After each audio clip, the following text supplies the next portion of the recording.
네, 우리 옆에 분들에게도 인사 나누실까요? 잘 오셨습니다. 환영합니다. 네. 네. 얼굴도 경직되고 몸도 경직되면 마음도 경직될 수밖에 없죠. 네, 은혜 받으러 나온 이 예배의 자리에 우리가 좀 부드러운 마음으로 미소도 부드럽게 하고 마음도 부드럽게 하고 그래서 하나님 앞에 온전한 영광과 찬양을 올려드리는 예배 시간이 되면 좋겠습니다. 네, 우리 오늘이 종료주일이죠. 오늘 이제 종료주일인데 종료주일은 예수님께서 지상에서의 그 구원의 사역을 마지막 일을 행하시기 위하여서 종려나무 가지를 베어 예수님께서 지나가시는 길에 어떤 이는 깔기도 하고 어떤 이는 흔들기도 하고 또 어떤 사람들이 한우를 받으면서 마지막으로 예루살렘으로 입성하시는 그 사실을 기념하는 주일입니다. 그래서 사순절은 사순절의 마지막 주일이고 또 고난주간이 시작되는 주일이기도 하죠. 그래서 주 사생이 경에는 실제로 교회에서 이런 퍼포먼스를 했다고 합니다. 종려나무를 들고 예수님 오시는 것들을 기뻐하고 때로 한우도 하면서 이런 퍼레이드도 하고 퍼포먼스도 하고 했다고 하죠. 지금은 뭐 우리는 다 그렇게 많이 하진 않지만 그래도 세계 곳곳에서 때로는 의미를 두고 이 종려나무 주일을 지키는 나라도 있고 2025년도 같은 경우에는 종료주일에 많은 세계 기독교인들이 너나 할 것 없이 모여가지고 러시아와 우크라이나 전쟁에서 고통받는 국민들을 위해서 하나님께서 평화의 왕으로 오셨던 것처럼 평화를 기념하면서 이 종려나무 주일을 보내기도 했던 그런 기사를 본 적도 있습니다. 예수님께서 왜 나귀를 타고 예루살렘으로 입성하셨는가? 또 이것이 오늘 이 시대에 하나님을 믿는 우리들에게 어떤 의미를 가지는 것인가? 예수님은 우리에게 무엇을 말씀하고 싶어 하시는가? 그 말씀을 함께 우리 성도님들과 나누고 싶습니다. 예수님께서 나귀를 타고 들어오신다. 종려나무 주일에서 우리가 예수님의 어떤 이 행위를 통하여서 알 수 있는 것은 하나님께서 그 하셨던 예언을 성취하시는 분이시다라는 것을 우리는 알 수 있습니다. 스가랴서 9장 9절 말씀에 시온에 따라 크게 기뻐할지어다 예루살렘에 따라 즐거이 부를지어다 보라 내 왕이 내게 임하시나니 그는 공의로우시며 구원을 베푸시며 겸손하여서 나귀를 타시나니 나귀의 작은 것 곧 나귀 새끼니라. 아멘. 예수님께서 예루살렘을 들어가시기 전에 제자들에게 건너편 마을에 가면 아직 아무도 타보지 않은 나귀 새끼 한 마리가 메어져 있을 것인데 그것을 풀어서 내게로 가져와라. 예수님의 제자들이 그 나귀를 풀어서 예수님께로 가져왔습니다. 그리고 자기의 겉옷을 벗어서 안장 대신 나귀 등에 올려서 예수님이 그 나귀를 새끼 나귀를 타고 예루살렘을 향해서 입장을 하셨죠. 예수님께서 그냥 나귀를 타신 것이 아니라는 겁니다. 다 의미가 있는 것이죠. 어떤 의미냐? 오늘 하나님께서 너희와 함께 계시다는 것을 말씀하시기 위하신 것이죠. 스가랴 선지자를 통해서 이미 하셨던 말씀, 너희의 왕이신 그 주님이 예루살렘을 향해서 들어가실 때 어린 나귀 새끼를 타고 들어가실 것이다 라고 하는 이 수백 년도 더 지난 이야기의 이 말씀을 성취하기 위해서 예수님께서 일부러 나귀 새끼를 타고 들어가셨다는 것이죠. 말라기 선지자 그 이후에 400년이라고 하는 긴 시간 속에 하나님의 음성이 공백의 시간들이 있었습니다. 이 말은 하나님은 언제나 자기 백성들을 위해서 때로는 선지자 아니면 왕 아니면 사사들 아니면 예언자 하나님의 말씀을 대언할 수 있는 어떤 사람들을 항상 세우셔서 이스라엘 백성들이 길을 잃고 방황할 때에 그들에게 이 사람들을 보내주셔서 너의 길이 여기이다. 하나님의 구원이 여기 있다. 이 길을 향해서 나와야 한다. 하나님은 항상 사람들을 보내셔서 하나님의 뜻과 메시지를 전달하셨는데 말라기 이후에 400년이라고 하는 긴 시간 동안 하나님은 아무런 말씀도 하지 않으셨습니다. 계속 침묵하고 있었죠. 그러나 이스라엘 백성들은 하나님 앞에 또 바라고 또 간절히 소원하였습니다.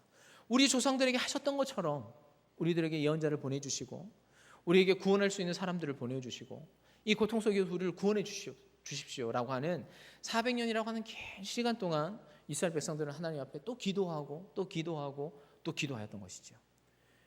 그래서 더 이상 어떤 선지자를 보내도 안 되고 어떤 예언자를 보내도 하나님 말씀을 그때는 잠깐 듣는 듯 하였지만 이내 곧 배신하고 등 돌려버린 이스라엘 백성들을 향하여서 하나님은 마지막 그 아들을 이스라엘 백성들을 향하여서 보내주신 것이죠. 그래서 스가랴를 통하여서 하나님은 반드시 그 하신 말씀을 성취하시는 분이시다. 하신 그 말씀을 반드시 이루시는 분이시다. 그리고 내가 이스라엘 백성들을 떠난 것이 아니며 내가 너희와 함께 있다라는 것을 오늘 예수님의 이 예루살렘 입성을 하시는 예수님의 모습을 통하여서 내가 여전히 너희들을 사랑하고 너희와 함께 있음을, 그리고 그 예언의 말씀들을 성취해 가시는 하나님이심을 여전히 우리들에게 보여주고 계시는 것이죠. 이 구원의 하나님, 이 예언을 성취하시는 그 하나님은 여전히 이 시대를 살아가는 저와 여러분들의 하나님이십니다. 약속하셨던 것을 반드시 지키시는 분이시고, 우리가 하나님의 자녀로 살아갈 때에 반드시 우리 사랑하는 성도님들의 삶 속에 함께 계셔서 역사하시는 하나님으로, 살아계시는 하나님으로 우리와 우리 모두의 삶 가운데 함께 하시는 그 하나님이시라는 것이죠. 그래서 나귀를 타고 예루살렘으로 입성하시는 그 예수님은 봐라, 하나님의 예언이 성취되고 있는 것 아니냐, 하나님께서 하나님의 뜻을 이루고 있지 않느냐, 하나님께서 지금 너희와 함께 계시다라는 것을 보여주시는 하나의 이벤트였습니다. 두 번째로는 예수님은 이 모습을 통하여서 하나님을 따라가는 사람들의 겸손함이 어떠한 것인지를 보여주고 계십니다. 8절과 10절 말씀을 보시면, 많은 사람들은 자기들의 겉옷을, 또 다른 이들은 들에서 벤 나뭇가지를 길에 펴며 앞에서 가고 뒤에서 따르는 자들이 소리 지르되 호산나, 찬송하리로다, 주의 이름으로 오시는 이여 찬송하리로다, 오는 우리 조상 다윗의 나라여 가장 높은 곳에서 호산나 하더라. 예수께서 예루살렘에 이르러 성전에 들어가사 모든 것을 둘러보시고 때가 이미 저물매 12 제자를 데리시고 베다니에 나가시니라. 아멘. 예수님께서 나귀를 타고 예루살렘 안으로 입성하실 때 수많은 사람들이 예수님을 기뻐하였습니다. 종려가지를 들고, 이제 우리의 왕이 예루살렘으로 입성하시는구나. 마땅히 왕이라고 한다면 이 도성, 우리의 도성 예루살렘에 있어야 되는 것이 당연한 것이죠. 그 우리의 왕이 이 예루살렘을 향해서 들어오심에 대해서 이스라엘 백성들은 기뻐하였고, 그 손에 종려나무로 가지를 들고 어떤 이는 정말 경배하는 마음으로 자기의 겉옷을 벗어 던져서 예수님 들어오시는 예수님의 발 앞에 깔으면서 마치 그 카페트를 까는 것처럼 예수님 오시는 길 앞에 자기의 겉옷을 깔면서 예수님이 들어오시는 것을 환영하였습니다. 많은 사람들이 찬양하고 많은 사람들이 즐거워하는 열광의 도가니로 그 분위기가 완전히 엄청난 많은 사람들의 환호성 속에 예수님께서 예루살렘 성으로 입성하셨던 것을 우리가 좀 상상해 볼 수 있는 것이죠. 그러나 그리고 이 사람들의 찬양 속에서 10절 말씀해 보시면 찬송하리로다, 오는 우리 조상 다윗의 나라요 라고 하는 말 속에 이스라엘 백성들의 바램이 들어져 있습니다.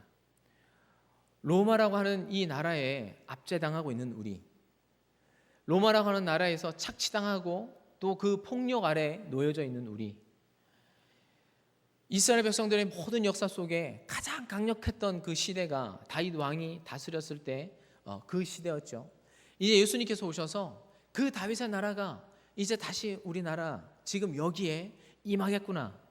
그래서 다윗과 같이 강력한 왕이 우리를 다스려서, 이 예수님께서 우리를 다스려서 우리를 로마로부터 좀 독립시켜주고 정말 자유인의 삶을 살게 하고 해방되어진 삶을 살게 하시겠구나라고 하는 그들의 찬양 속에 그들의 마음과 그들의 바람이 그들의 찬양 속에 담겨져 있었던 것이죠. 그러나 예수님은 그들의 바람과 그들의 연념 속에 아무런 관심이 없으셨습니다.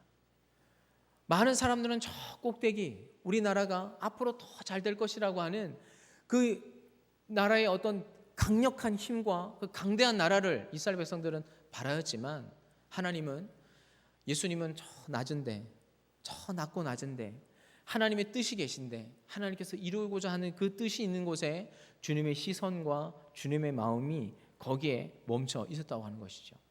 이것을 통하여서 예수님께서 겸손함이 무엇인지를 보여주고 싶어 하신다는 것입니다. 겸손함이라는 것이 자기를 낮추는 거죠. 우리의 몸의 자세도 또 마음의 가짐도 타인보다 자기를 낮게 낮추는 그 모습이 겸손한 것입니다. 자기의 생각을, 자기의 의견을 높이는 것보다 타인을 존중하고 타인의 생각과 타인의 의견을 더 존중하는, 그리고 그들 밑에 내려가는 그 자세와 그 마음가짐을 우리는 겸손이라고 얘기하는데, 예수님께서 나보다 더 높으신 하나님의 뜻과 하나님의 마음에 더 낮아지셔서 하나님의 마음과 하나님의 뜻을 찾는 그 겸손함들을 예수님은 보여주셨다는 것입니다. 여기 예배드리고 계시는 성도님들 중에 내가 고통받는 자리에 들어가고 싶은 분들이 계신가요? 내가 여기 들어가면 내가 이런 어려움들이 나를 기다리고 있고, 내가 이곳에 들어가면 이런 고통이 지금 나를 기다리고 있다라는 것을 우리가 안다고 한다면 거기서 들어갈 사람이 과연 몇 명이나 있을까요? 근데 주님은 다 아셨죠. 내가 이제 이 예루살렘 성 안으로 들어가면 내가 어떤 고통과 어떤 모멸감과 어떤 수치를 통하여서 죽게 되는지를 주님은 다 알고 계셨습니다.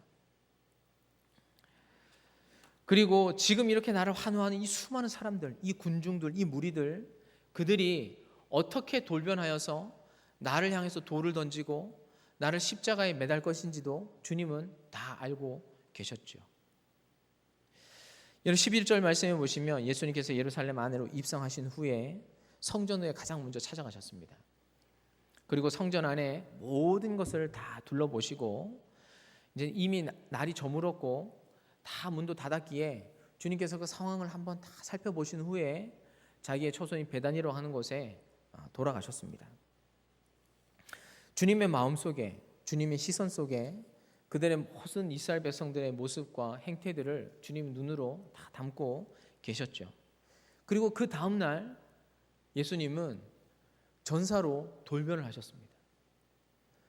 예수님 십자가에 달려 돌아가시기 그 며칠의 시간들을 보면 싸움과 논쟁의 시간으로 가득 채워져 있습니다. 그러니까 잘 아는 것처럼 성전 안에 들어가셔서 하나님 앞에 기도해야 되는 하나님의 집이 장사하는 사람들의 도둑의 소굴이 되었죠. 예수님 그들을 향해서 분노하셨습니다. 그리고 그들의 모든 상을 다 뒤엎으시고 그들을 내쫓으시고 아무도 장사하지 말게, 아무도 여기서 하나님의 집, 거룩한 집에서 도둑과 같은 행태를 취하지 못하도록 주님께서 그들을 다 쫓아내셨죠. 그들과 함께 하고 있는 정치 지도자들에게도 주님은 아주 맹렬하게 비난의 말씀을 퍼부었습니다. 아무도 사람들이 두려워서 그것을 다 알고 있음에도 불구하고 말하지 않고 입을 닫고 조용히 하고 있었지만 예수님은 입을 닫지 않으시고 정치 지도자들을 향하여서 아주 맹렬하게 그들의 허물, 그들의 부패, 그들의 부정 이런 것들을 적나라하게 예수님은 다 이야기를 하셨죠. 종교 지도자들에게도 주님은 외식하는 자들, 회칠한 무덤, 독사의 새끼들아, 이런 온갖 욕설을 가지시고 마치 맹인이 맹인을 인도하는 것처럼 하나님의 말씀을 잘 알고 있지만 그 말씀을 이스라엘 백성들을 하나님의 말씀으로 잘 인도하는 것이 아니라 하나님의 말씀을 엉뚱하게 해석하고 그릇되게 해석해서 이스라엘 백성들이 하나님을 진정으로 믿지 못하게 만드는 그 종교 지도자들을 향하여서도 예수님은 비난의 목소리를 높이셨습니다. 우리의 친구인 줄 알았죠. 예수님께서 우리를 구원해 주실 줄 알았습니다. 근데 들어오셔서 하시는 것들은 우리의 허물들을 낱낱이 지적하시고 비난하시고 회개하라고 하시는 그 목소리에 그 예루살렘 안에 있던 많은 사람들이 예수님을 적으로 등을 돌려 버렸습니다. 잘 아는 것처럼 예수님과 논쟁하고 예수님을 비난하고 또 결국에는 예수님을 잘못된 법정 위에 세워서 누명을 씌우고 결국 예수님을 십자가에 매달려 죽게 만들었습니다. 제자들은 옆에서 예수님을 도왔던 것이 아니라 어떤 이는 예수님을 팔아먹었고 또 어떤 이는 예수님을 저주하기까지 하면서 나는 이 사람을 모른다라고 부인하였고, 어떤 이는 예수님이 붙잡혔을 때 두려워서 예수님을 도망쳐서 예수님을 돕지 않고 다 도망쳐버린 그 제자들의 그 모습. 예수님은 이 예루살렘 안에 들어가시면 어떻게 되는지를 다 알고 계셨습니다. 많은 사람들에게도 예수님은 화를 입을 것이고 또 내 제자들도 나를 배신하고 도망갈 것이라는 것들을 예수님은 다 아셨던 것이죠. 그럼에도 불구하고 예수님께서 이 모든 혹독한 고난과 고통을 받으실 수 있던 이유는 하나님의 뜻이 거기에 있었기 때문이고, 예수님께서 겸손하기 때문에 이 일들을 받아들일 수 있었다는 것입니다. 누구라도 이렇게 하는 것은 쉽지 않습니다. 고통과 고난을 받기를 원하는 사람이 누가 있을까요? 그러나 하나님의 뜻이 여기 있다는 것을 예수님께서 아셨기 때문에 그 고난의 자리로 자기를 비우시고 하나님께서 원하시는 그 낮은 자리, 희생의 자리, 고통의 자리로 예수님께서 내려갈 수 있으셨다는 것입니다. 정말 많은 사람들이 예수님을 따라가는 게 당연하죠. 자기를 가르쳐 주셨던 제자들도 예수님을 따라가는 것이 마땅한 것이고, 또 예수님으로부터 얼마나 많은 사람들이 고침을 받았습니까? 나를 고쳐주신 예수님이 이렇게 많은 사람들로부터 고통당할 때 대변해 주는 것이 당연한 것이고, 오병이어에서 예수님께로부터 떡과 생선을 나눠 먹었던 사람들이 예수님의 편에 같이 함께하는 것도 맞는 것이겠죠. 그러나 아무도 예수님 편에 드는 사람은 없었습니다.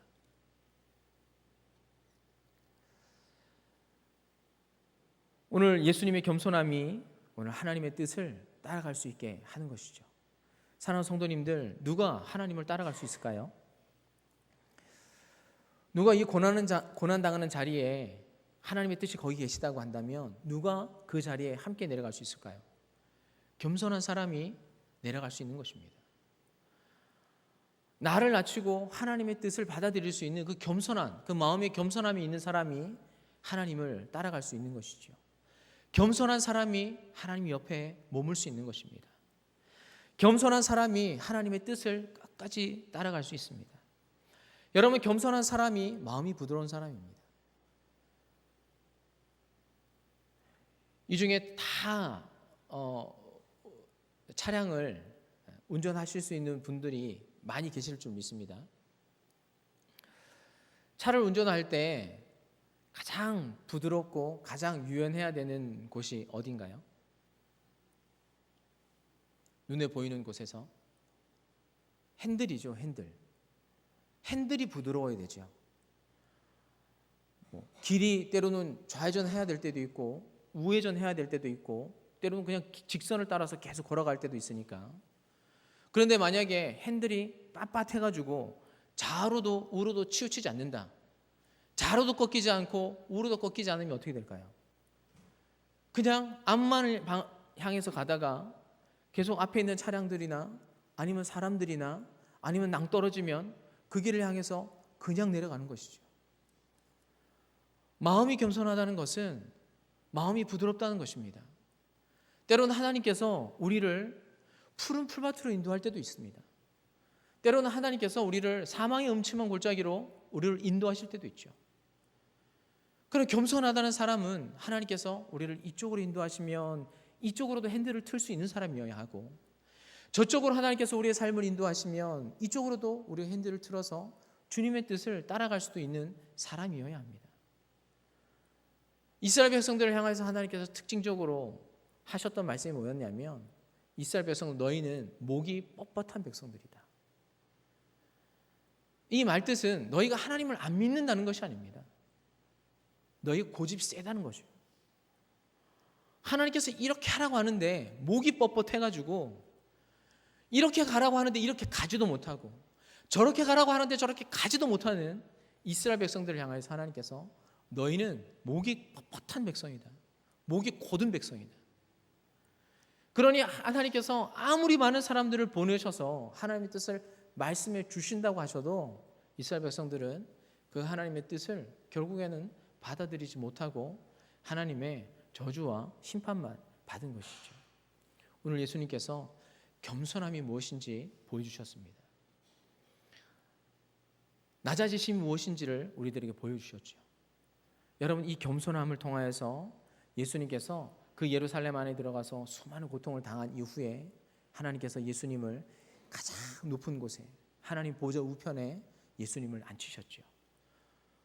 여러분, 겸손한 것이, 주님의 뜻을 따라가는 것이 여러분들에게 때로는 희생을 요구할 때도 있고 때로는 여러분들에게 원하지 않는 길을 걸어가게 할 수도 있겠지만, 여러분 결국 그 끝에는 하나님께서 여러분들을 반드시 높이시고 여러분을 가장 좋은 곳에 여러분들을 머물게 하시는 하나님의 뜻이 거기에 있고, 겸손한 사람만이 여러분 그 하나님의 보상과 상급을 받을 수가 있는 것입니다. 오늘 우리들에게 겸손의 자세가 무엇인지를 보여주신 예수님, 여러분 그 예수님의 겸손을 저와 여러분들이 닮아갈 수 있기를 주님의 이름으로 축원합니다. 여러분, 세 번째 주님께서 우리에게 보여주신 것은 예수님은 오시는 주님이라는 것입니다. 지난주에도 말씀드렸던 것처럼 예수님을 우리는 유월절 어린 양의 비유를 합니다. 이렇게 한번 그림을 그려보셨으면 좋겠어요. 머릿속에서 상상을 해보셨으면 좋겠습니다. 유월절 어린 양이 되시는 예수님께서 예루살렘 안으로 걸어 들어가고 계십니다. 그리고 그 예루살렘 성 안에는 무엇이 있냐면 예수님을 죽이려고 하는 수많은 군중들이 거기에 있는 것이죠. 이리떼와 사자와 이런 포악하고 하나님을 죽이려고 하는 사람들이 지금 예수님 예루살렘 안에서 예수님을 기다리고 있는 것입니다. 그런데 그 어린 양이 묵묵히 예루살렘 안으로 걸어 들어가고 있는 것이죠. 그들의 모든 죄와 그들의 모든 허물을 예수님의 생명으로 대신하고 예수님께서 그들을 위해 피를 흘리시고 그들의 모든 죄를 다 사하여 주시고 이제 하나님께로 갈 수 있는 새로운 의롭고 새로운 길들을 예수님께서 열어주셨습니다. 이것이 유월절 어린 양 되신 예수님께서 하셨던 일이죠. 하나님과 우리를 화목하게 하고 또 하나님께로 바로 들어갈 수 있는 새로운 길, 넓은 길, 의로운 길들을 저와 여러분들을 위해 열어놓으셨습니다.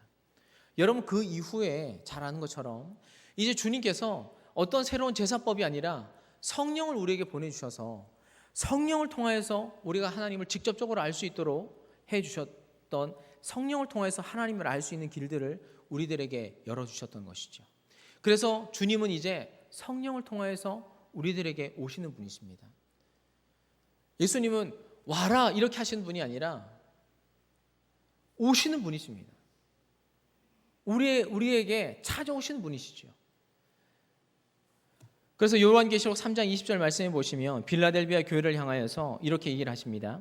볼지어다 내가 문 밖에 서서 두드리노니 누구든지 내 음성을 듣고 문을 열면 내가 그에게로 들어가 그와 더불어 먹고 그는 나와 더불어 먹으리라. 아멘. 예수님은 우리 안으로 들어오고 싶어 하시는 분이십니다.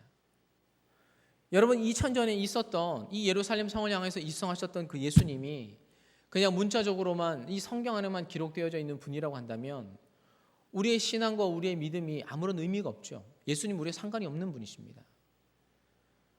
그러나 살아계신 그 하나님께서 우리에게 들어오고 싶어 하시는 것이죠. 여러분 문 밖에서 여러분의 마음의 문을 두드리시고 여러분 안으로 들어오고 싶어 하시는 분이 하나님이십니다. 마치 그 예루살렘 안에 죄악으로 가득 차 있는 그 예루살렘 안에 들어오셔서 그들을 정화시키시고 그들을 깨끗게 하셔서 하나님의 그들의 모든 죄를 사하셨던 것처럼 오늘 우리의 마음과 우리의 심령 속에 들어오셔서 우리의 모든 어둠의 그늘들, 우리의 죄악들, 이 모든 것들을 주님께서 다 도말하시고 없다 말하시고 우리를 새로운 사람으로 만드시기 위해서 우리의 삶 가운데로 들어오시는 그 하나님이시라는 겁니다. 그래서 우리가 해야 될 것이 무엇이냐? 우리가 하나님을 향하여서 우리의 마음을 여는 것입니다. 살아계신 하나님을 향하여서 여러분의 마음을 활짝 여는 것입니다.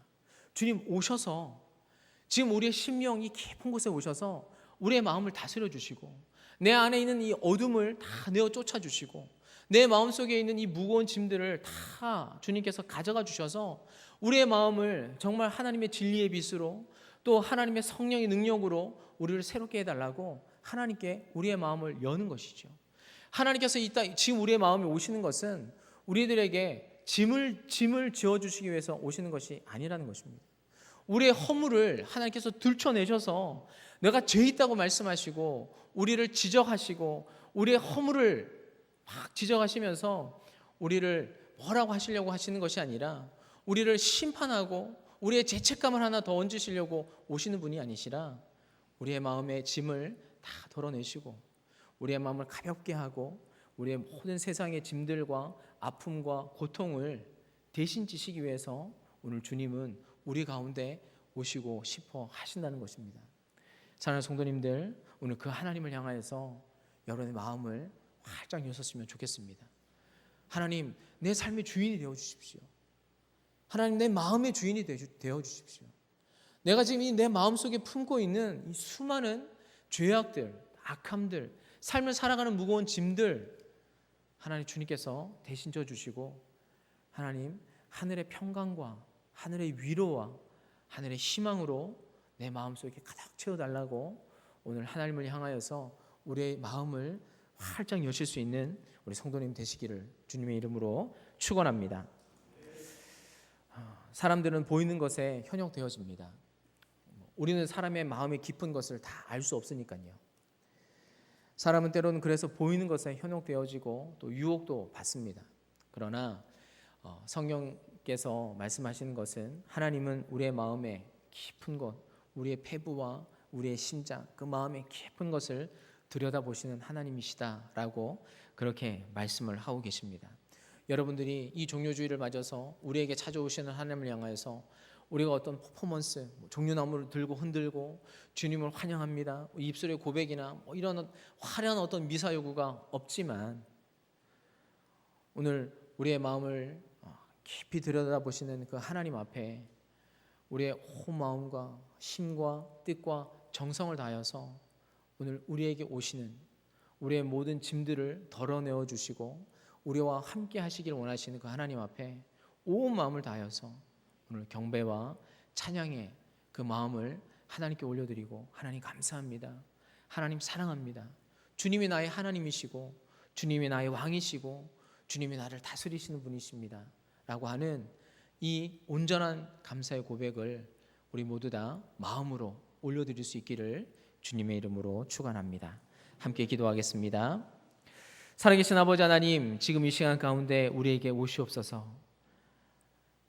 하나님, 2000년 전에 이스라엘 백성들을 향해서 오셨던 그 주님이 여전히 살아계셔서 성령으로 우리 마음에 오셔서 우리의 마음 가운데 임하시길 원하시고 우리의 주인이 되어주시고 우리에게 진리의 빛으로 생명의 능력으로 오시기를 간절히 소원하시는 그 하나님 앞에 우리의 마음을 열고 우리의 주인으로 우리의 왕으로 주님을 모시며 하나님 이 시간 주님 앞에 우리의 마음을 여오니 하나님 아버지 오셔서 우리의 마음을 다스려 주시고 진리의 하나님으로 우리의 왕으로 우리의 주인으로 임재하여 주시고 자정하여 주시옵소서. 그래서 우리의 모든 생명의 주인이 되신 하나님 앞에 우리가 드릴 수 있는 최선의 경배와 최고의 찬양을 하나님 앞에 올려드리며 나아가는 이 종료주일, 이 예배의 시간, 또 우리의 삶의 자리가 될 수 있도록 하나님 함께하여 주시옵소서. 감사와 찬양을 드리며 예수 그리스도의 이름으로 기도하였습니다. 아멘.